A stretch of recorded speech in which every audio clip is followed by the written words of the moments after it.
In a world cluttered with information, where truth is power, Lawin Weekly News stands apart. We delve deeper, uncover facts, and bring stories to light.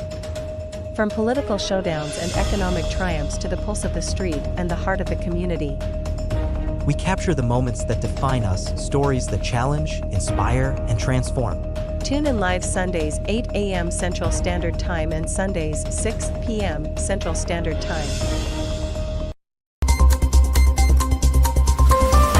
These are Lawin headlines for this week.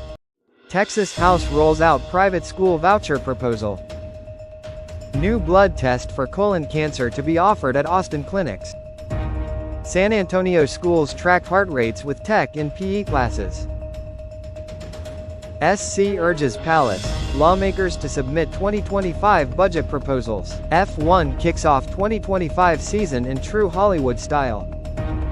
Heidelin to compete in final games, but baby comes first. Meghan Markle's new venture lifestyle brand as ever revealed. Philippine Embassy announces 2025 VIP tour dates and the debut of VIP Next Gen.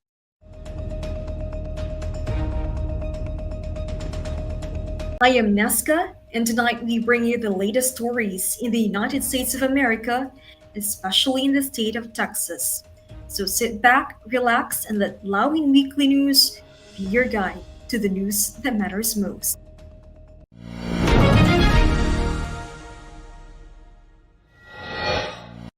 The Texas House of Representatives has introduced a bill aimed at providing private school vouchers to families, allowing them to receive approximately 85% of the funding that public schools collect per student from state and local sources. The bill is part of a larger initiative to expand education options for families in the state. The proposal has already sparked significant debate among lawmakers, educators, and families. Supporters argue that the voucher system would give parents more educational choices, particularly for those seeking alternatives to public schools. They believe that by allowing families to use public funds for private school tuition, the system could reduce the financial burden of private education.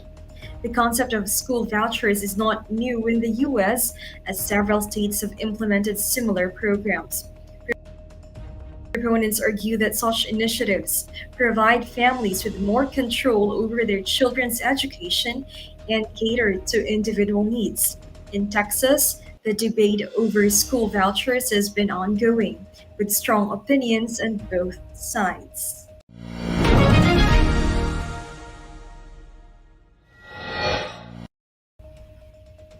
A Texas official is pushing for the removal of low-cost broadband requirements tied to federal funds. Texas is set to receive more than $3 billion to expand internet access across the state, but the official argues that these requirements could make it difficult for broadband providers to offer competitive and affordable services. Texas Comptroller Glenn Heber recommended that federal officials change the requirements for the broadband funding, including eliminating the low-cost stipulation. He suggested that this change in a letter to U.S. Senator Ted Cruz, who chairs the Senate committee overseeing the federal agency responsible for allocating the broadband funds.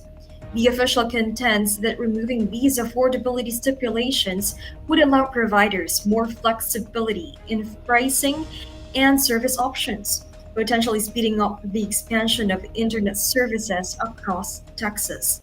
The goal of the federal funding is to address gaps in internet access, especially in rural and underserved areas, to ensure that Texans have reliable access to the internet for education, work, and healthcare.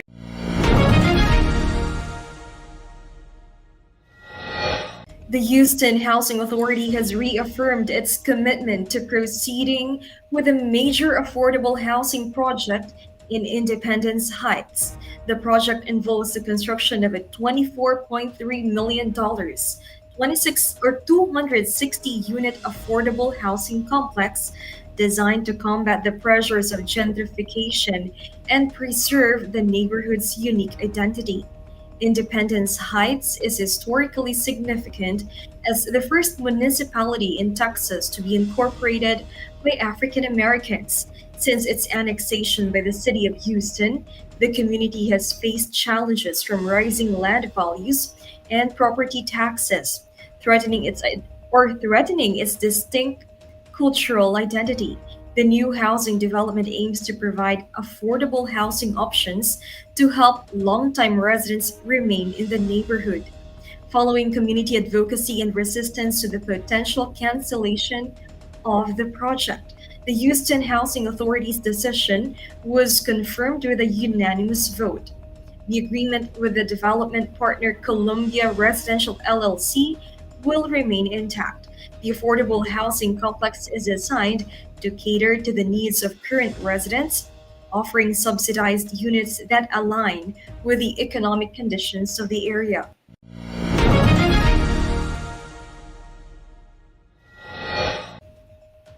Nonprofit organizations in Texas are facing challenges as federal funding for meal delivery programs to homebound seniors continues to decline. The reduction in financial support is leaving nonprofits that depend on government grants grappling with difficult choices about how to allocate limited resources. Meal delivery services have become a vital lifeline for seniors across the state. For some, these meals are the only source of consistent nutrition, while for others, the regular visits from delivery staff offer important social interaction and a connection to the outside world.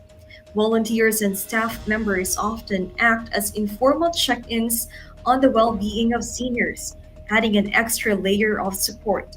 To compensate for the loss of federal funding, many organizations are exploring alternative sources of support, including community fundraising and local donations. However, these efforts often fall short of covering the full cost of the services needed. Or advocates for senior care stress that these meal delivery programs provide more than just food. They also offer valuable social interaction and a sense of security for isolated seniors.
Austin has been selected to begin administering a new blood test for colon cancer screening as part of an initiative to improve cancer detection.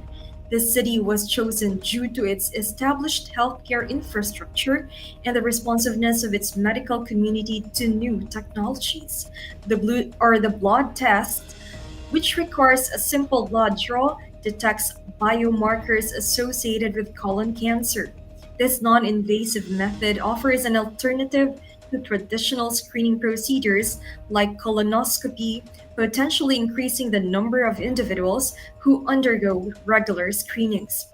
The test is expected to facilitate earlier detection, which may improve treatment outcomes for those diagnosed with colon cancer. Healthcare professionals in Austin are currently being trained to administer the test and interpret the results. Participating clinics will offer this new screening option alongside traditional methods and provide necessary support to patients throughout the process. The introduction of the blood test is expected to help reduce this strain on healthcare systems by offering a less resource intensive alternative to traditional screening methods.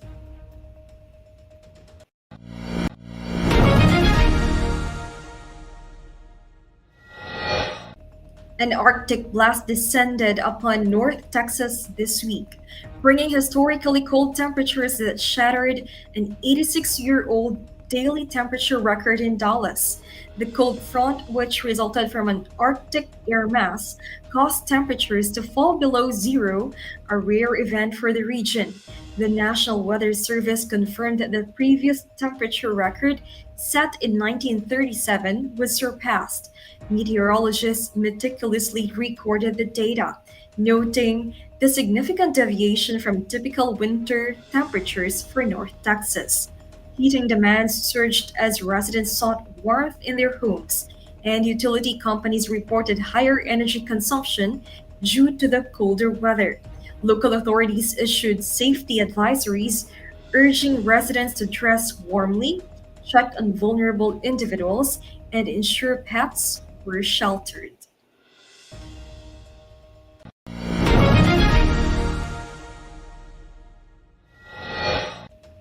A public charter school in San Antonio has introduced wrist-worn heart rate monitors in physical education classes.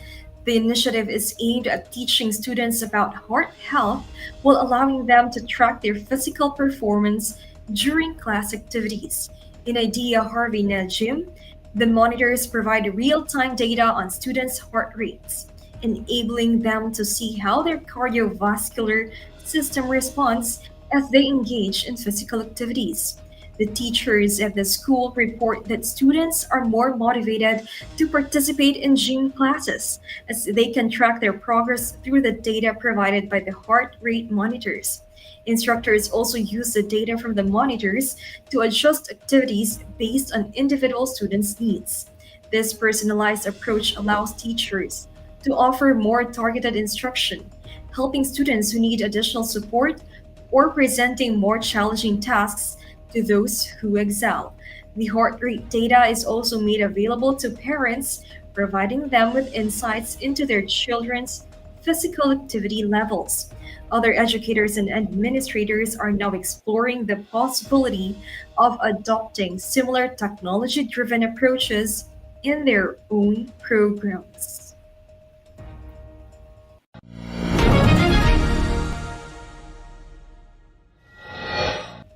The ongoing outbreak of avian flu is creating challenges for small businesses across the United States, leading to egg shortages and rising prices. With egg production limited, farmers are struggling to meet growing demand, causing further strain on the industry. Local bakeries and restaurants, which rely on eggs as a key ingredient, are dealing with dwindling supplies and rising costs. Grocery stores are also feeling the pinch, with shelves that once held cartons of eggs now sparsely stocked. Experts are stressing the importance of biosecurity in the poultry industry to prevent future outbreaks. In response to the crisis, some states have initiated financial aid programs for farmers impacted by the outbreak.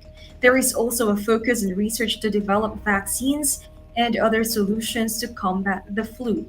While chicken meat prices have also fluctuated, they have not been affected as severely as egg prices.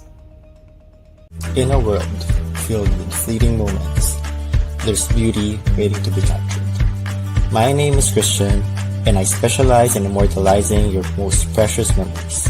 From elegant weddings to vibrant events and timeless portraits, I'm here to make every moment unforgettable. Let me tell your story through the lens. Contact me today and let's create magic together.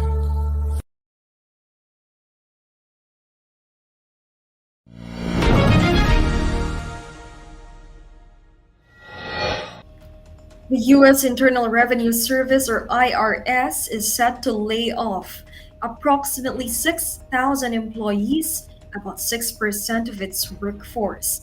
In a move announced Thursday by Christy Armstrong, the agency's director of talent acquisition, The layoffs are part of a broader government downsizing effort of President Donald Trump's administration, which has already affected other sectors of government. This includes a focus on workers new to their positions who have fewer protections than longer tenured employees. The job cuts are expected to total around 6,700, with the majority targeting workers hired during the Biden administration. As part of an expansion aimed at enhancing IRS enforcement efforts on wealthy taxpayers. The IRS now employs approximately 100,000 people, up from 80,000 under the Biden administration. The agency had sought to increase its staffing to improve tax enforcement and close gaps in revenue collection, which budget analysts had estimated could help reduce budget deficits. The layoffs come at a critical time at the IRS is entering the peak of tax filing season, with the April 15 deadline just 2 months away. The agency expects to process over 140 million individual tax returns by that date.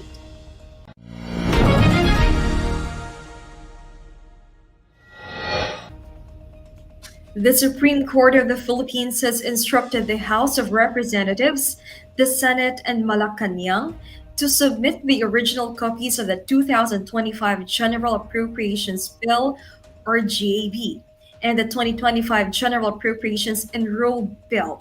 The directive, issued on February 18, is part of a preliminary conference related to a petition challenging potential irregularities in the national budget process.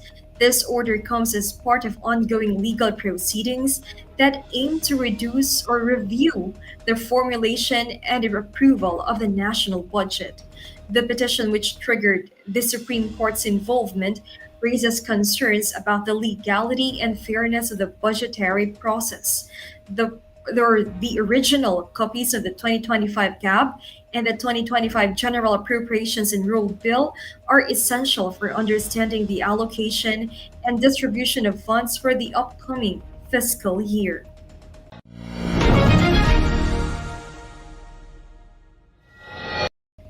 US President Donald Trump referred to Ukrainian President Volodymyr Zelensky as a dictator in comments about the ongoing war between Ukraine and Russia.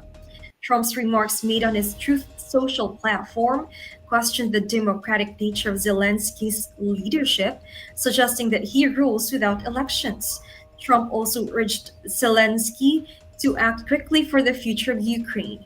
Zelensky, who was elected in 2019 with a decisive victory, has faced significant challenges due to Russia's invasion of Ukraine in early 2022. Zelensky's leadership has focused on combating corruption and navigating Ukraine through the war, but his administration has been under increased scrutiny due to the ongoing conflict. The United States has been a major supporter of Ukraine, providing military aid and resources. Zelensky's government continues to balance national security with democratic governance amid the war.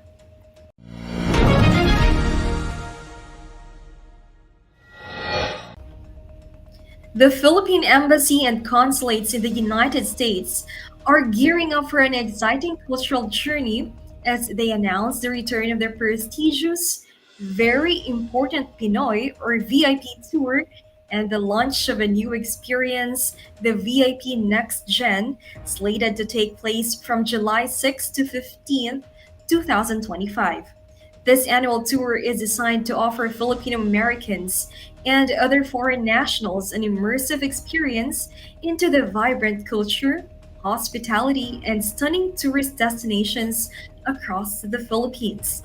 The VIP tour remains a hallmark program that allows participants to discover the historical heart of Manila, the pristine beauty of Palawan, and many more destinations that capture the essence of Filipino life. Visitors will have the chance to explore cultural landmarks, taste authentic Filipino cuisine, and connect with the country's deep-rooted traditions. For those wanting to extend their journey, the tour also offers various add-on packages that allow visitors to explore other destinations in Luzon, Visayas, and Mindanao. For more information on the VIP tour and to sign up for the 2025 adventure, visit www.viptourphilippines.com. Tune into Legal Treats with attorney Eileen Ligote Dizon every Friday 6:30 p.m. Central Time. Get your weekly dose of legal knowledge, especially on family matters like divorce, child custody, child support, estate planning, probate and immigration. Engage in discussion by posting your questions or comments during the show. See you every Friday at 6:30 p.m. Central Time. That would be Saturday at 8:30 a.m. Philippines. Don't miss out.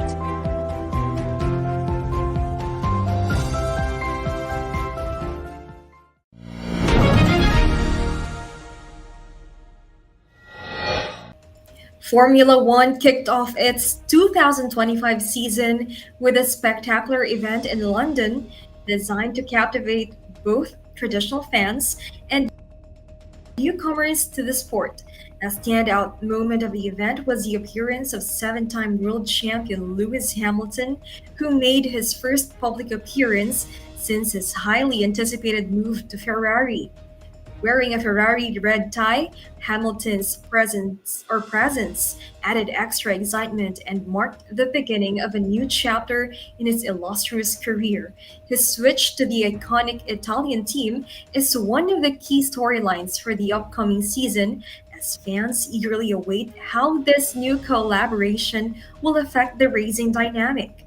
The event was a 2-hour televised spectacle infused with the glamour typically seen at Hollywood premieres, further signaling Formula One's efforts to broaden its cultural appeal.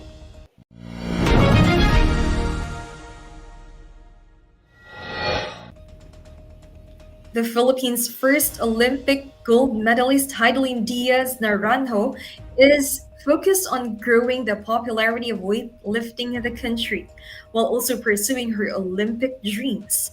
Despite her commitment to developing the sport, Diaz Naranjo confirmed her plans to qualify for the 2028 Olympics in Los Angeles, sharing her intentions during the Inquirer read-along event.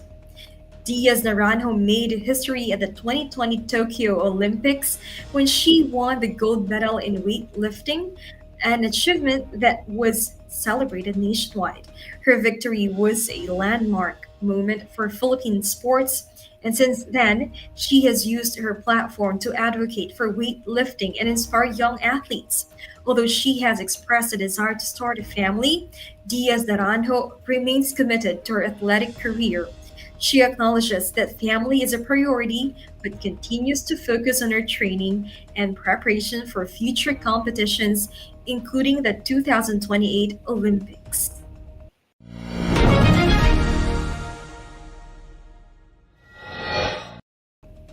Meghan Markle, the Duchess of Sussex, has unveiled the rebranding of her lifestyle venture to As Ever, marking a fresh chapter for her entrepreneurial journey.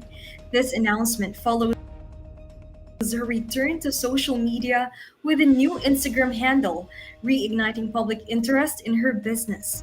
The brand, initially launched as American Riviera Orchard last year, was originally centered around offerings like jars of preserves, but the rebranding signals a shift toward a broader lifestyle and wellness focus.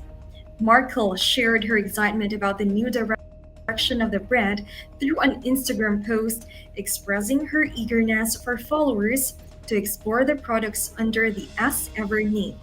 The post, which also featured her daughter Lilibet, drew attention to the transformation of the venture. The As Ever lifestyle brand is set to include a wide array of products ranging from pet food to yoga equipment, home decor, and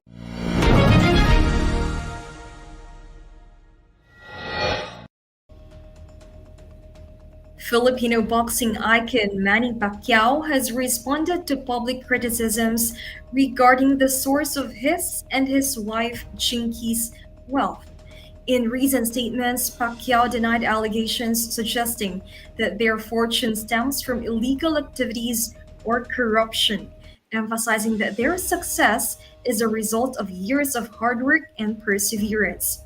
The couple's lavish lifestyle, frequently shared on social media, has drawn the attention of critics who argue that their displays of wealth may not resonate with the realities faced by many Filipinos.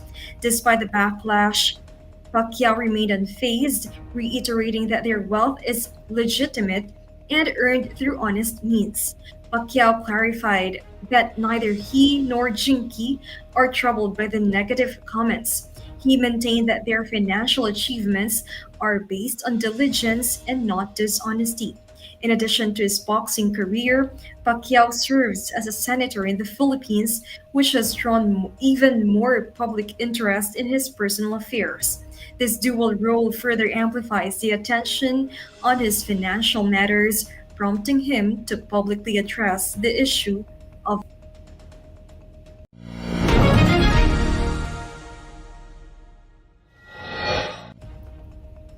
As we brace ourselves for the upcoming weather changes, let's dive into what you can expect day by day. Whether you're planning outdoor activities or just preparing for the week, we've got you covered with the most accurate forecast. Stay tuned with us as we take a closer look at the weather patterns that will impact our region. Remember, here at Lawin Weekly News, we bring you the clearest skies to the stormiest forecasts. Here is your weather forecast in Houston, Texas from February 23rd to March 1st, 2025. On February 23rd, Sunday, the highest temperature is 56 degrees Fahrenheit with a low of 46 degrees Fahrenheit. Periods of rain and a thunderstorm are anticipated in the morning, followed by cloudy skies. On February 24th, Monday, the highest temperature is 66 degrees Fahrenheit with a low of 51 degrees Fahrenheit. The day will be pleasant and warmer with times of clouds and sun. On February 25th, Tuesday, the highest temperature is 73 degrees Fahrenheit with a low of 55 degrees Fahrenheit. Partly sunny and beautiful conditions are expected. On February 26th, Wednesday, the highest temperature is 76 degrees Fahrenheit with a low of 57 degrees Fahrenheit. Morning low clouds will give way to some sun. On February 27th, Thursday, the highest temperature is 73 degrees Fahrenheit with a low of 46 degrees Fahrenheit. Partial sunshine is anticipated. On February 28th, Friday, the highest temperature is 73 degrees Fahrenheit with a low of 51 degrees Fahrenheit. Mostly sunny skies are expected.